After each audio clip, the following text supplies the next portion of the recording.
안녕하세요. 윤지한의원 원장 류법진입니다. 날이 따뜻해지면서 호흡기로 고생하시는 분들이 다소 편해지는 시기입니다. 겨울에 차고 건조한 공기와 다르게 따뜻해지면서 기침, 가래 같은 호흡기 증상들이 좋아지는 경우가 많습니다. 다만 계절과 상관없이 불편함이 계속되는 경우도 많이 있겠죠. 기관지 확장증에서 나타나는 객혈 증상이 그렇습니다. 객혈, 각혈이라고도 하죠. 기침에 피가 섞여 나온다는 뜻인데요. 그렇다면 이 객혈이 왜 생기는 걸까요?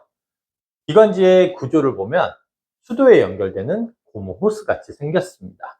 물 대신에 공기가 지나가는 통로인 거죠.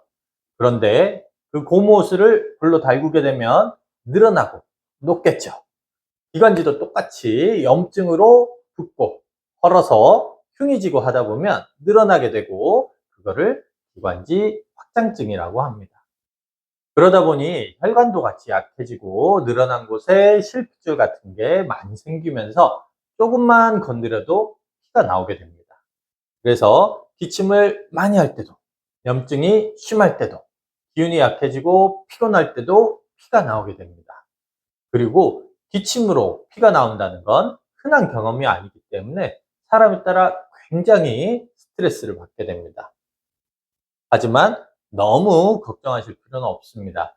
예전에 충분한 검사기기가 있지 않던 시절 폐암이나 결핵으로 인한 객혈은 충분히 위중한 질환이었던 거고, 이런 환자분들의 출혈은 기관지 확장증으로 혈관 문제로 발생하기 때문에 너무 걱정하실 필요는 없습니다.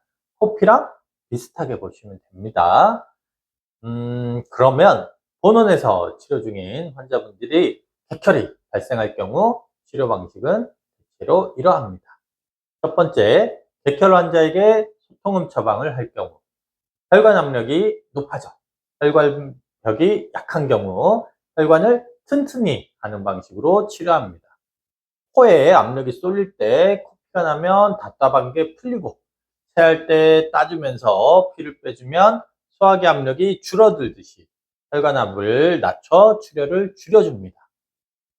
두 번째, 객혈 환자에게 고혈음을 처방하는 경우 이 혈관 압력을 줄여주고 혈관을 튼튼하게 하는 소통음을 처방했는데도 출혈이 계속되는 경우가 있는데요. 이때의 출혈은 대량 혈이 아니고 미세 출혈이 쭈쭈쭈쭈 멈추지 않고 환자를 괴롭힙니다. 이런 경우는 혈소판 감소나 체력 저하, 면역력 저하로 인해 쉽게 감기가 걸리기도 하고 점막이 약해지면서 출혈이 쉽게 생기는 경우로 볼 수 있습니다. 기운이 약한 아이들이 이 코피를 자주 흘리는 경우와 비슷하게 볼 수 있습니다. 이처럼 격혈이 있을 경우 일반적인 지혈제 치료를 하고 이와 병행하여 앞서 말한 것과 같이 치료하여 격혈 환자분들의 반복적인 출혈을 줄이는데 효과를 보고 있습니다. 또한 지혈제를 장기 투여하는 경우 부작용에 대한 우려로 조심스러운 경우가 많은데요. 그런 경우 기관지 염증 치료인 융페탄과 병행하여 소통음이나 고혈음 처방이 같이 이루어지게 됩니다. 감사합니다.